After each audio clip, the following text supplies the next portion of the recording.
Hi everyone, it's JL Rothstein. Welcome to my show, Three Questions with. I am the author of the Heaven Sent series. My book Atonement is out now. You can go check it out on Amazon or on my website at jlrothstein.com.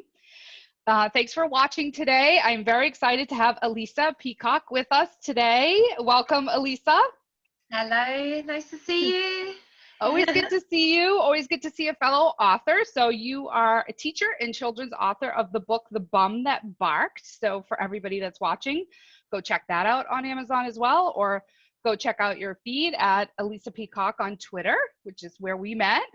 And so we're going to go right into a couple of quick questions about your work and what you're working on now. So first question over to you. Name something that has influenced you as a writer. Okay, hello. Influenced me as a writer really, I think, has been working with children. The relationship between the storyteller and the children has always felt very visceral to me, something very special, and to be part of that storytelling tradition is something that I just wanted to grab hold of. And it's taken me a while. I didn't start writing until about 5 years ago. Always had a stack of ideas and notebooks and stuff under my bed, but just never got around to it. I was unfocused. I think moving to the countryside, I live now in a place called Kent, they call the Garden of England, very beautiful, and I think got a dog, started walking, and all of these ideas just kind of started to flow, and I started writing. But yeah, something I'd always wanted to do. And there's now, it felt visceral, but there was never the science for it now. I don't know if you know a guy called Uri Hassan, who's now kind of studying that relationship. When you tell somebody a story, what's happening, your brains are syncing. The research is fascinating. So you're telling a story to someone and basically your brains are firing in exactly the same places, so so just that connection. Just wanted to be a storyteller, really. I think so yeah, and then that came from working with children and sharing stories all the time and getting so much work out of a great book. That's a fabulous answer. And how old are the kids that you teach now, and what age is this book in particular sort of geared towards? Well, I do supply teaching now, which is what you would call cover teacher, I guess, in America. Yep. So if someone's sick or they're out doing training, I will go in and cover their class, or I might cover for a week, or I might cover for a term if there's someone off long-term sick. So I literally do from reception to year 6, so that's up to 11-year-olds. And my book it's a picture book, so you would kind of think 4 to 7. But there's a wave of using picture books with older children. And I feel my book is kind of riding that wave. It's something that can appeal to children. If you read together from 4, definitely. There may be some vocabulary. I have like ventriloquist in there. So there's some words that may not allow a child to independently read that. So it's great for reading together. And I think like the ideal kind of age group is 6 to 9. And I've even used it with my year 6s, and they're 11-year-old, and they're just, because there's a bottom and a fart involved there. Well, so yeah. Those jokes never get old, right? To little kids. We all love them. So yeah. So I think that's great. And they respond to it, and so you had a built-in audience to sort of test this out with, I would assume. That you kind of did you kind of run this by them or some of your students before you actually wrote it and sent to a publisher? Yeah, but it's so hard with the picture books until I had the pictures, it's just as important, isn't it? It's like a 50, the words, and actually really, I don't want to say it because obviously I only do the words, but even more with a picture book, the pictures are so important. So, but yeah, I did, as soon as I had it in my grubby little hands, I was able to share it, what do you think, before it actually came out. And it was I think the artwork is important either way. I mean, we were just talking before we started recording about the cover of my book, which is hanging on the canvas behind me. That was a special gift from my husband on our anniversary. And I didn't do that, and a lot of times when you're walking through a bookstore or you're breezing thumbnail through your Kindle or however you read today, it's really the cover, it's the artwork that draws you. So it is just as important, even when you're writing fiction. So did you do the artwork? Do you know the person who did the artwork? How did you get together with the artist? Twitter. Twitter. I just literally put a call out. My publisher said, we will find someone for you Yep. if you want us to do that, but do you have anyone in mind? So I did have a friend who we kind of worked a little bit together, but her ideas were not quite right for the publisher. He was like, oh, I don't know, so I was like, okay. So I just put a call out on Twitter, and really it was the second person that responded to me. The first one wasn't quite right for me. I just thought it didn't have it didn't have the humor that I was looking for. It's a funny story, and it needed somebody a bit wacky, with a kind of and it wasn't quite right. And literally the second person, somebody's Rowena Aiken is the illustrator, and her auntie said, oh, look at my niece's work. And as soon as I saw it, I thought, I think this is going to work. We had quite a lot of trouble trying to conceptualize how the character was going to work, because it's a dog with a talking bottom. Yep. Like, this is, and it's for children. We need to kind of think how it's going to work, so we kind of went for a kind of push me, pull me almost type character. And Twitter is just the best, for finding people, and the support you get from the writing community is just, it's a great place to hang out sometimes. Yeah, it's been absolutely fabulous. I've had a great experience with it. I was actually very afraid of Twitter heading out into that world, because at least in the US, it has a really negative vibe to it over here in the US, because all you hear about are the bad things. People that are anonymous, people that are political, people that are sort of zealots on either end of the spectrum out there beating each other up. And so it had this really negative thing to it. And I was actually afraid of it at first, because I was like, I'm not a public figure. I'm not someone that's going to want to step out there and push that out there, and just have found it to be amazingly supportive, which is part of why I wanted to do this little series, is to give all these incredible artists and writers and different people that I've met a chance to talk about their work that maybe people wouldn't otherwise be able to come across on their own. So let's go to your next question, which is, and just to let the audience know, you gave me the questions ahead of time, but I don't know the answers. You didn't give me the answers. So this is very exciting for me too, because I get to hear the answers as the audience is hearing the answers. So what does a typical day of writing look like for you? Yeah, I thought of this one, and I thought there is no typical day. I just write at every opportunity. When we had to launch the book, talking about Twitter, we had to launch it online in the end, because it was just due to come out just as lockdown. Basically, I had a Waterstones event and a little book tour of my local schools, kind of ready to go, but obviously that all stopped. So we went on Twitter and launched it, and what was the question again?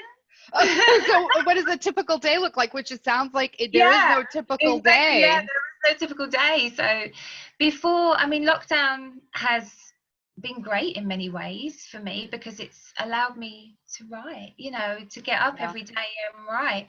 So I have a kind of a typical day now. I will get up and I will try and write 1,000 words. I'm a picture book writer primarily, but it's kind of the word counts have always been really difficult for me. It's so small. Editors love really low word counts, 350 to 500. Mine are always kind of stretching out of that slightly, and I'm like, do you know what? Maybe I need to just go with, just write. And if you write a novel, you can write as many words as you want. So at the moment, I get up. I try and do all the stuff, walk the dog, put the washing on, get all the rubbish stuff out the way, and then sit down and write 1,000 words. So that's what it's looking like at the moment. But it will go back when I go back to work. I teach, so September, hopefully everything will turn to something a little bit more normal, and I will be back to what I normally do, which is be really rude to work colleagues and go and sit in the car at lunchtime and write, and sit in the bath and have my book there. This is the thing with picture books, I write on paper, so I don't have to be sat at a desk, so I sort of write everywhere I go out and walk, and have to kind of hold those lines. Like I write a lot in rhyme, and I think the kind of rhythm of the walking kind of helps me with that, and then and I don't like to take my phone. I don't want any tech around me, so I have to kind of think, oh, come on, I can't talk to anybody now. I see my neighbours, and I'm like, hello, I can't talk to you because I've got this line in my head, so there is no typical day, but there is at the moment, so that's good. I'm getting a bit structured, and I think that hopefully, but then when I go back to work, I don't know. It will be, Yeah, yeah. it'll change again. I think everybody's experiencing that, where it's like you don't know what's going to come when you go back to work. And this is so different than Yeah. anything that we've experienced Mm. in the world, around the Ever. world, Yeah. the ever. And hopefully we never experience something like this again. But yeah, it has been really stressful for so many reasons. And I think that a lot more people are writing. I think that's an outlet for a lot of people Yeah, absolutely. to be able to write and to be able to tap into whatever creative piece of you that you find inspiration Yeah. from. So I think that kind of is a good lead into our final question, which is, what do you do to recharge? When you're looking to refill your cup, as Oprah calls it, or you're looking to find inspiration, or you're looking to, relax or tap into whatever that creative piece is. Yeah, well, obviously, I love to walk. I've already mentioned that. But really, music, really, listening to music and playing music. And I always like to, my partner is a musician as well. We used to be in a band. It's kind of disbanded slightly, obviously, because we can't Yep. get out into the studios and Yeah. stuff. But so yeah, really playing music, making up silly songs. I find that I try and have for every story or every piece of writing that I do a theme tune. I just love it. I think it helps me to kind of set the tone and the mood of that piece of writing. So Yep. the One That Barked is bonkers, and so it has a bonkers theme tune, so yeah, really just creating, listening to music. I love soundtracks, listening to music and playing guitar is a real way for me to recharge. And often coming up with a song, I'm like, oh, there's a story there as well, so Yep. it works both ways, So do you yeah. have the issue with sometimes the thoughts or the ideas are just coming at you all the time? Are you able to actually shut off so that you could actually relax? Or do you find that once you relax, you get even more? It's sort of the opposite problem of Yeah, some at the other moment, people. I think at the moment, because there's not much going on. I've been not working since March. Yep. There's so many ideas coming that it can be a bit overwhelming. So I'm like, Yeah. I don't know what to do with all of these. So I've got a sort of a mid-grade, and then I've got a sort of a novel that is almost sort of for adults, and then there's one for teenagers, and there's so many ideas, and it is quite hard to focus, isn't it? So Yeah. yeah, I don't know quite what to do about that, because I think I don't want to work on everything at once, because I think it's best to give your attention to one piece of writing. But then if they're quite different, maybe you can get away with it. I'm thinking maybe I can do the picture book and I can do the mid-grade novel and kind of separate them because they're quite different. But yeah, there's a lot. I think as soon as your Yeah. brain is occupied with work and like kind of the mundanities of the day, it's like, whoa, have these Yeah. ideas. Let's give you something to occupy you. So But it kind of lines up with why you're writing 1,000 words a day, right? Like that's what's coming out, is that all that yeah, sort of coming in and you're using it to get it out and to get it on paper. And you could always organize it later or structure it later to say, okay, I'm just going to focus on this one type of thing. But there's a lot of yeah, people I've spoken to that have this issue where there's lots of ideas, and how do they pick that one that they want to focus on or that they want to write about? So it's interesting to hear different people's perspective on that from as a writer. yeah. I think you've just got to put it. I just have notebooks everywhere with ideas everywhere. So it's like, if you don't have the time, and then just put it in a notebook, and you'll come back to it. Yeah, Hey, just for sure. I think every writer has those notebooks stashed yeah. everywhere throughout their whole entire house with little snippets. You read them later and you're like, whoa, what is this? What was I thinking? That's What the is only this thing. Yeah, idea? you've got to pretend enough detail that you'll be able to kind of claw your way back. Yeah. Sometimes it's just random thoughts that come into your head that you think are fabulous, and you go back later and you're like, Yeah. I don't know what I was, I don't know what I was thinking there. I don't know what was Or just going when on. you're going to sleep, you're in that kind of just in between awake and asleep, and you're like, it's the best idea ever. Write it down and look in the morning, you're like, seriously. No. No. Yeah. You're like 1 foot in sleep land. Everything Yeah. sounds fantastic. Everything sounds like the best idea ever. Well, that was it. So nice and quick for our segment here today. Thank you. I can't thank you enough for doing this with me. This has been an awful lot of fun. And please, everyone, go check out The Bum That Barked on Amazon. Yes. So I hope you can see it. Oh, so cute.